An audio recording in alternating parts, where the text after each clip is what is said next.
Hi everyone, welcome to this video. Actually আপনি যদি সত্যিই চান আপনার ছেলে মেয়ে ম্যাথ সাবজেক্টটা নিয়ে একটু রিসার্চ করে বা ওই সাবজেক্টে যখন পড়াশোনা করবে তার পিছনে বেসিক জানার চেষ্টা করবে যে why I am solving in that way বা what is the behind reason, তাহলে কি হবে পরবর্তীকালে যখন কোনো কম্পিটিটিভ পরীক্ষা বা কোনো ভালো এক্সাম জন্য প্রিপারেশন করবে তখন সে ইজিলি ট্যাকেল করতে পারবে। কিন্তু আজকের ম্যাক্সিমাম স্টুডেন্ট কি করে, মুখস্থ করে নেয়, ঠিক আছে, কিন্তু যখন সেই স্টুডেন্টগুলো হায়ার স্টাডিতে যায় তখন তাদের সমস্যা হয়। আচ্ছা, তুমি যদি মনে করে থাকো যে অলিম্পিয়াড মানে হচ্ছে কঠিন অঙ্ক বা tough, that is not correct. তো what do learn from it? First one, you want to understand যে হোয়াট ইজ প্যাটার্ন বা অবজারভেশন। তুমি অবজার্ভ করতে পারবে যে কিভাবে কোন কোশ্চেনগুলো করার পদ্ধতি হতে পারে, বা লজিক্যাল থিঙ্কিং করতে পারবে যে এই ম্যাথের লজিকটা কি আছে, এই কোশ্চেনটা এইভাবে কেন করলাম সেটা শিখতে পারবে। ক্রিটিক্যাল থিঙ্কিং, কিছু কোশ্চেন দেখলে হতে পারে আবার করতে গেলে অনেক টাইম লাগে, সেটা কিভাবে, বা তুমি তোমার স্পিড নিয়ে ভাবতে পারবে যে আমার একটা কোশ্চেন করতে 5 মিনিট লাগে কিন্তু এই কোশ্চেনটা আমি কিভাবে 2 মিনিটের মধ্যে করতে পারি। That definitely you can learn from this course. So that's why Olympiad অনেকগুলো জিনিস আমাদের শেখায়। And again I am to share in this course I will share approx 650 questions. That is huge number, and I'm damn sure any students will solve approx 80 to 85% question from this, then he or she will get better response from this. আমি তোমাদেরকে কিছু question দেখাই। Let's see. Suppose this question. In the given figure, AOB, COD and EOF are straight lines. Okay. If angle AOE 40 degree, okay, and BOD 31 degree, got it? Then angle BOC, okay, this angle. Let's see. Suppose this is our straight line and this is another straight line. Okay. If this angle is 40 degree, so angle this one is also 40 degree. Now if I find out this line and this line, this angle is 31 degree, so similar way this angle is also 31 degree. Now can I find out what is the value of it? Yes, this is a straight line, but already I get 31 and 40. Can I subtract like 180 minus 31 plus 40? So answer will be 180 minus, that is 71, so 109 degree. This value 109. Yes and no? Now if I discuss angle BOC, so it will be 109 plus 40, so 941, 149 degree. Answer be like D. In that way, if you are solving in your home, so whenever you go to your exam, that definitely is very easy for you to understand what is the approach. Okay. Achha, okay. Another question. যে in a certain code language ABA লিখে আমরা এইভাবে লিখতে পারি, ওকে, and tell TALE এটাকে আমরা লিখতে পারলাম এইভাবে, এবং মেল এটাকে লিখলাম এইভাবে, তাহলে মেন্টালটা কি হবে? Okay fine, see. আচ্ছা, এবার দেখবো এম কোথায় কোথায় আছে। শুধু একটাতে এখানে এম আছে এবং স্টার বলছে, তো এম কে লিখবো আমি স্টার। ওকে, আচ্ছা, এরপরে কি আছে? ই এখানে আছে, আচ্ছা, পার্সেন্টেজ এখানেও আছে, পার্সেন্ট। ওকে, তার মানে ই মানে হচ্ছে পার্সেন্টেজ। এবার দেখো আমরা অপশনকে কিভাবে ক্যান্সেল আউট করি। তো এটা হতে পারে, দেখো এটা হবে না, এটা হবে না, আচ্ছা এটা, এই দুটো হতে পারে। তার মানে অলরেডি 50% আমরা বুঝে গেছি যে সি আর ডি হবে না, হয় এ হবে না হলে বি হবে। তো এই ধরনের কোশ্চেন করার জন্য তোমাকে স্মার্ট হতে হবে, যে কমপ্লিট সলভ করে আমি সুন্দর করে হ্যান্ড রাইটিং করে দেখালাম, দ্যাট ইজ নো নিড। তো আমি স্মার্টলি কিভাবে প্লে করতে পারি, দ্যাট ইজ মোস্ট ইম্পর্টেন্ট। চলো নেক্সট দেখো। আচ্ছা, টি আছে, শুধু টি কোথায় আছে? টি এক জায়গাতে আছে, তো দিস, তো টি কে কি লিখছে? ডলার। তো ডলার হবে। আচ্ছা, ডলারও দু জায়গায় আছে, তো ঠিক আছে। এরপরটা দেখো, এখানে কি আছে, এ আছে। আচ্ছা, এ এখানে কি লিখেছে, হ্যাশট্যাগ। আচ্ছা, এখানেও এ কি, হ্যাশট্যাগ। তো আমি হ্যাশট্যাগ করবো। তো হ্যাশট্যাগ কোথায় আছে, এখানেও আছে, দেখো এখানে প্লাস আছে, তার মানে এটা হবে না। তো অপশান বি লাইক এ। আশা করি বুঝতে পারলে যে কিভাবে, পরেরটা করার কোনো প্রয়োজনীয়তা নেই, এইভাবে আমাকে এই কোশ্চেনগুলো করতে হবে। তাহলে আমি হয়তো এই জায়গাতে আমি টাইম সেভ করে ওই আগের কোশ্চেনে আরো বেশি টাইম দিতে পারি ফর মোর ইম্প্রুভমেন্ট।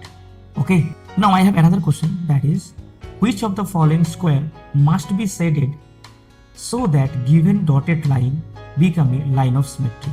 আচ্ছা, first of all tell me what is the line of symmetry.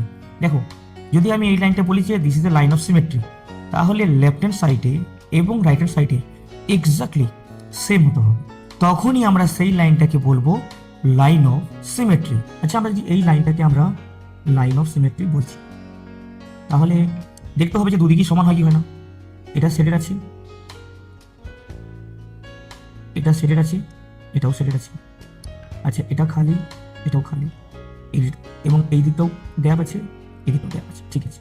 Again এটাও গ্যাপ, এটাও গ্যাপ, এটাও সেটেড, এটাও সেটেড, এই পোর্শন সেটেড আছে, এটাও সেটেড। ওকে, এটাও সেটেড, এটাও সেটেড, এটা গ্যাপ, এটা গ্যাপ, এটাও সেটেড, এটাও সেটেড। আচ্ছা, এবার দেখি, এটা খালি, এটা খালি, এটা সেটেড, ইয়েস, দিস হলো, এটাকে সেট করতে হবে, তবে তো হবে সিমেট্রি। আচ্ছা, এবার দেখি, এটাও গ্যাপ, এটাও গ্যাপ, এটাও সেটেড, এটাও সেটেড, এটা গ্যাপ, এটা গ্যাপ, এটাও গ্যাপ, ইয়েস। তো অ্যান্সার বি লাইক কিউ। যদি আমি কিউকে সেট করি, তাহলে আমি এই লাইনটা সাপোজ এক্স ওয়াই কে বলতে পারি line of symmetry. Now C this, I am to say another question, that is a man invested 1/3 of his capital at 7%, মানে 7% ইনভেস্ট করেছে, একের 4 at 8% and remainder at 10%. If his annual income is 561, the capital is, কোশ্চেনটা কি বলেছে, এবার কোশ্চেনটা কিভাবে solve করবো সেটা গুরুত্বপূর্ণ। আচ্ছা, এখানে বলছে রিমাইন্ডার, ইনকামের 1/3 আর 1/4 ইনভেস্ট করে দিয়েছে, রিমাইন্ডার তাহলে কত? তাহলে যদি আমি পুরোপুরি হোল অ্যামাউন্টটাকে ভাবি 1, আর যদি এটাকে মাইনাস করে দিই, যেটা ইনভেস্ট করেছে অলরেডি, 1/3 প্লাস 1/4, তাহলে অ্যান্সার কত বেরোবে এখানে, দ্যাট ইজ 1 মাইনাস, যদি আমি এটা এলসিএম করি, 3 4 যা ডিফারেন্ট, তো 12 হয়, 3 4 যা 12, তো 4 1 যা 4, অ্যান্ড 4 3 যা 12, তো 3, তার মানে 1 মাইনাস 7/12, তো দ্যাট ইজ 5/12। তাহলে ওই মানুষটা যদি আমি দেখি, নিজের ইনকামের 1/3 ভাগ কোনো একটা জায়গাতে ইনভেস্ট করেছে, কত পার্সেন্টে, 7%, এবং 1/4 ভাগ ইনভেস্ট করেছে 8%, অ্যান্ড এবং 5/12 ভাগ ইনভেস্ট করেছে 10%। আশা করি বোঝাতে পারলাম। এরপরে কি করব, আচ্ছা এটা এবার ধরবো কিভাবে, দেখো, ওর এক্স অ্যামাউন্টের 1/3 ভাগকে 7% ইনভেস্ট করেছে, একে লিখতে পারি, আর পার্সেন্ট মানে 1/100, প্লাস ওই এক্স অ্যামাউন্টের 1/4 ভাগ 8% ইনভেস্ট করেছে এটা, এবং রিমাইন্ডার কি ছিল 5/12, তো এক্স এর 5/12 ভাগকে ইনভেস্ট করেছে 10%, করার পরে অ্যানুয়াল ইন্টারেস্ট কত বেরিয়েছে, সেটা হচ্ছে 561। This is the process. আমি আবার বলছি যে এটা কেন করলাম এভাবে।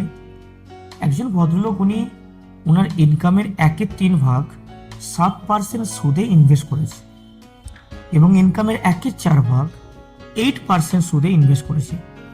রিমাইন্ডার 10%, যে হোল হচ্ছে অলরেডি 1/3 ইনভেস্ট, 1/4 ইনভেস্ট, তো ওটা মাইনাস করে দাও। তাহলে বুঝতে পারলাম যে 5/12 হচ্ছে উনি 10% ইনভেস্ট করেছে। যে ধরে নাও আমার টোটাল ইনকাম হচ্ছে এক্স অ্যামাউন্ট, ওর 1/3 7% সুদে ইনভেস্ট করেছি এবং আমার এক্স ইনকামের 1/4 8% সুদে টাকা লাগিয়েছি এবং আমার এক্স অ্যামাউন্টের 5/12 10% লাগিয়েছি। এইভাবে ইনভেস্ট করার পরে টোটাল ইনকাম কত পেয়েছি? That is 561। এখান থেকে আমি যদি সলভ করি তাহলে ইজিলি এক্স এর ভ্যালু পেয়ে যাব, আর সেটাই হবে আমার অ্যান্সার। আশা করি বুঝতে পারলে যে করলাম কিভাবে। দেখো, এরপরে তুমি এক্স কমন নিয়ে এলসিএম করে করতে পারো। এইভাবে প্রত্যেকটা কোশ্চেন তোমাদেরকে করানো হবে, তাহলে এই কোর্স তোমাকে অনেক কিছু শেখাবে। তো আমি এইভাবে কোশ্চেন তোমাদেরকে দেখাবো এবং each and every question with details manner. এবং এই কোর্স কারা অ্যাপ্লাই করতে পারবে? যারা এখন ক্লাস 3 থেকে 8 ক্লাসে পড়ে ওদের জন্য। এবং পুরো ক্লাসটা অনলাইন হবে এবং ক্লাসের টাইমিং হচ্ছে স্যাটারডে ইভিনিং আর সানডে মর্নিং। অ্যাপ্রক্স আপকামিং 3.5 মান্থের মধ্যে 650+ কোশ্চেন করানোর আমার প্রমিস থাকলো, আমি তোমাদেরকে করাবো। And also in this course I will share some technique, যে whenever I have any question then how do you solve as soon as possible। তাহলে দেরি না করে এই নাম্বারে হোয়াটসঅ্যাপ করো 8653645903, তাড়াতাড়ি জয়েন হয়ে যাও। আগামী 4 জুলাই থেকে আমরা ক্লাস শুরু করব। থ্যাংক ইউ সো মাচ, জয় হিন্দ।